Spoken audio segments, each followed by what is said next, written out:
Senator, Vice President, Democratic nominee for President. Who is Joe Biden?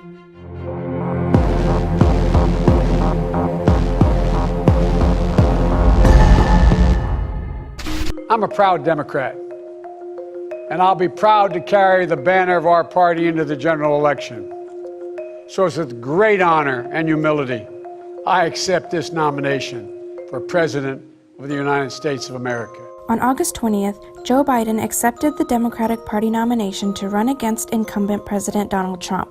He served as the U.S. Senator from Delaware for more than 3 decades, chairing the Committee on Foreign Relations for several years and the Senate Judiciary Committee for 8 years. Biden also served as Vice President for 2 terms during the Obama administration. Joseph Robinette Biden Jr. was born on November 20th, 1942 in Scranton, Pennsylvania. His family moved to Delaware when he was a young boy, and after graduating from law school in 1968, he joined a law firm in the city of Wilmington. He became active in the Democratic Party and was elected to the Newcastle City Council in 1970 and started his own law firm a year later.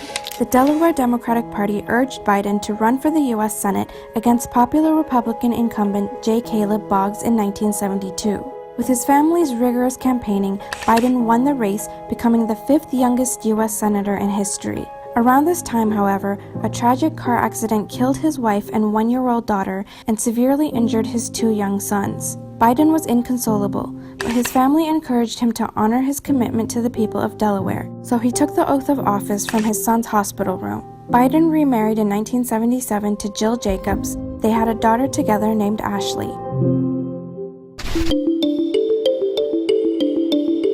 Biden's foreign policy positions have included pushing for the limiting of arms sales to the former Soviet Union, promoting stability in the Balkans, calling for action to end the genocide in Darfur, and expanding NATO to include former Soviet bloc nations.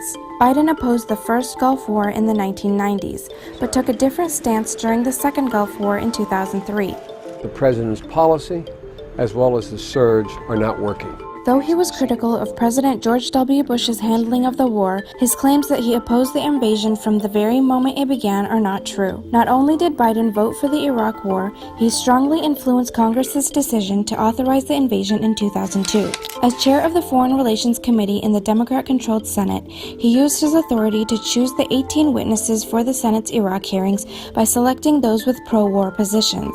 He also oversaw the withdrawal of U.S. troops from Iraq as vice president in 2009, but the rushed departure created a power vacuum in the country, which then led to the formation of groups like Daesh. Biden's other foreign policy positions include wanting to better coordinate intelligence, law enforcement, and cyber infrastructures with Europe while closing foreign money loopholes. He wants to return to the Obama-era 2015 JCPOA deal with Iran, which eased sanctions on Tehran in exchange for limiting its nuclear production and cooperating with inspections. Meanwhile, Biden wants Israel to stop settlement activity in the occupied territories and give more aid to Gaza, but he also opposes the BDS movement. He backs a 2-state solution and plans to keep the U.S. Embassy in Jerusalem, but doesn't support Israel's plans to annex the West Bank. Biden has called himself a Zionist and says his support for Israel is ironclad. And Biden also wants to invest more in NATO by deploying more troops to Eastern Europe as a deterrence for Russia. He also said that he wants to rejoin the Trans-Pacific Partnership negotiated under Obama, but says it needs to better serve American workers. Biden's 1994 crime bill, passed under Bill Clinton, has been widely criticized.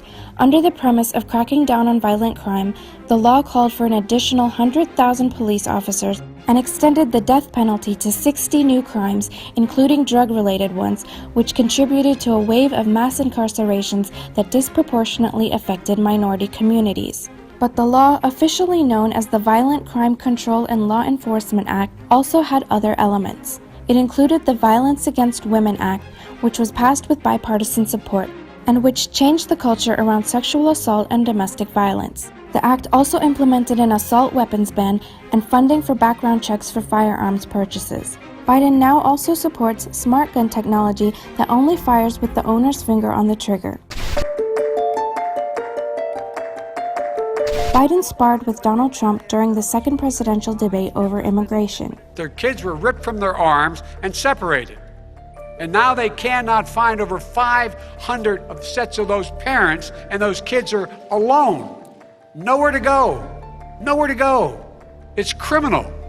It's criminal. They said, look at these cages. President Trump built them. And then it was determined they were built in 2014. That was him.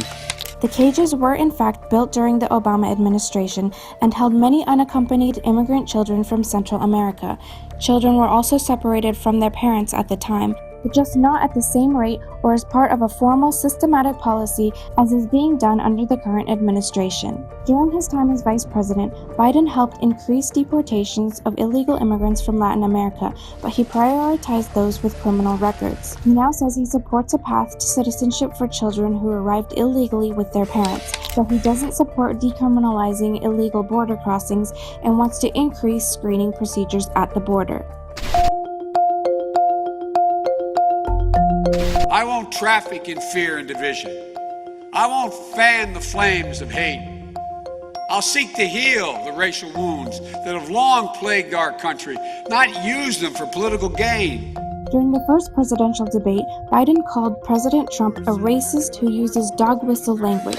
Biden served under the first black president in the U.S. and chose a woman of color, Kamala Harris, as his running mate. In the 1970s, Biden was a staunch opponent of mandatory busing as a method of school desegregation, which has been misconstrued by critics as being pro-segregation. Biden claims he supported voluntary busing and orderly integration. In terms of the COVID-19 pandemic, Biden wants to ramp up free testing and mandate wearing masks in public, and he wants to create new temporary hospitals with the help of the Defense Department.